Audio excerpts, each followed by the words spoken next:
ஆளுக்கொரு நல்ல பங்கு. லேவியராகமத்திலிருந்து தின தியானங்கள். இன்றைக்கான வேத பகுதி லேவியராகமம் 23வது அதிகாரம் வசனங்கள் 4 முதல் 8 வரை. பரிசுத்தமான சபை கூடுதல். 1ஆம் மாதம் 14ஆம் தேதி அந்தி நேரமாகிற வேளையிலே கர்த்தரின் பஸ்கா பண்டிகையும், அந்த மாதம் 15ஆம் தேதியிலே கர்த்தருக்கு புளிப்பில்லா அப்ப பண்டிகையுமாய் இருக்கும். 7 நாள் புளிப்பில்லா அப்பங்களை புசிக்க வேண்டும். வசனங்கள் 5, 6. இஸ்ரவேல் மக்கள் ஆசாரிக்கும்படி 7 பண்டிகைகளை ஆண்டவர் நியமித்தார். இப்பண்டிகை காலங்களில் அவர்கள் எருசலேமில் கூடி வர வேண்டும். இது பரிசுத்தமான சபை கூடுதல் என்று அழைக்கப்பட்டது. முதலாவது பண்டிகை பஸ்கா. இது இஸ்ரவேல் மக்கள் எகிப்திலிருந்து விடுதலை பெற்றதுடன் தொடர்புடையது. இதுதான் அவர்களுடைய விடுதலையின் வாழ்வின் தொடக்கம். நம்முடைய ஆவிக்குரிய வாழ்க்கையும் கூட மெய்யான பஸ்காவாகிய கிறிஸ்துவுடன் தொடங்குகிறது. கிறிஸ்து நமக்காக அடிக்கப்படாவிட்டால் நமக்கும் வாழ்க்கை இல்லை. இந்த பண்டிகை நம்மை கிறிஸ்துவுடன் அடையாளப்படுத்துகிறது. இது கிறிஸ்துவின் பலி மரணத்தையும் அதன் மூலம் நாம் பெற்றுக்கொள்ளும் இரட்சிப்பையும் தெரிவிக்கிறது. பஸ்காவின் மறுநாள் தொடங்கி 7 நாட்களுக்கு அனுசரிக்க வேண்டியது புளிப்பில்லா அப்ப பண்டிகை. தேவனுடைய கட்டளையின்படி வீடுகளில் காணப்படுகிற புளிப்பு அகற்றப்பட வேண்டும். இந்த பண்டிகை இஸ்ரவேல் மக்களை மீண்டும் எகிப்தை திரும்பி பார்க்க வைத்தது. இன்றைய நாள் வரை பழமைவாத யூதர்கள் இந்த புளிப்பில்லா அப்ப பண்டிகையை கொண்டாடி வருகிறார்கள். புளிப்பு என்பது உள்ளுக்குள் இரகசியமாக கிரியை செய்து பின்பு வெளியே காண்பிக்கும் தீமைக்கு அடையாளமாக இருக்கிறது. இந்த நாட்களில் கர்த்தருக்கு பலி செலுத்தி யாதொரு வேலையும் செய்யாமல் கர்த்தருக்குள் நம்மை ஒப்புவித்தலையே போதிக்கிறது.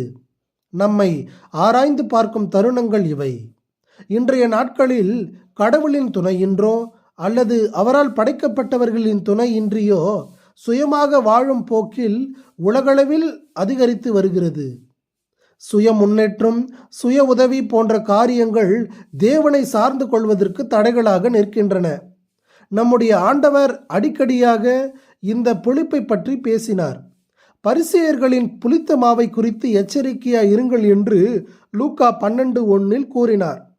இது பாசாங்கு செய்தலை குறிக்கிறது. ஆவிக்குரியவர்களாக காண்பிக்க முயற்சி செய்கிறோம். எந்த பிரச்சனையும் இல்லாதவர்களைப் போல காண்பிக்க முயற்சி செய்கிறோம். உள்ளத்தில் துன்பமும் வேதனையும் இருக்கும்போது மகிழ்ச்சியுடன் இருப்பது போல் பாசாங்கு செய்கிறோம். இவை போன்ற காரியங்கள் நம்மை சுய பரிசோதனை செய்து அவற்றிலிருந்து விடுபடுவதற்கான வாய்ப்புகளை நமக்கு வழங்குகின்றன. தேவனை சார்ந்து கொண்டு முன்னேறி செல்வதற்கு ஆலோசனைகளை தருகின்றன. சதுசேயர்களின் புளித்த மாவை குறித்தும் ஆண்டவர் பேசினார். அதாவது மத்தேயு 16வது அதிகாரம் 6 முதல் 12 வரை. இது பகுத்தறிவுவாதம், சிருஷ்டிப்பிலும் தெய்வீகத்திலும் நம்பிக்கை கொள்ளாமை, தேவனுடைய தெய்வீகத்தை மறுதலிப்பது மட்டுமின்றி மனிதனால் எல்லாம் முடியும் என்று எண்ணுவது. ஏரோதியர்களின் புளித்த மாவை குறித்தும் பேசினார். மார்க் 8வது அதிகாரம் 14 முதல் 21 வரை. இது உலக ஆதாய வாழ்க்கையை பிரதிபலிக்கும் தீமை.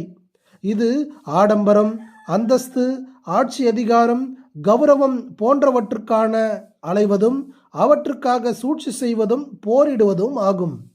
இவற்றிலிருந்து நாம் விடுபடுவதற்காக கிறிஸ்துவின் பஸ்கா இரத்தத்தோடும் சுய பரிசோதனை மற்றும் தேவனை சார்ந்து கொள்ளுதல் என்னும் பரிசுத்த சபை கூடி வருதல் என்பவற்றோடும் நம்மை அடையாளப்படுத்தி கொண்டு வாழ வேண்டும்.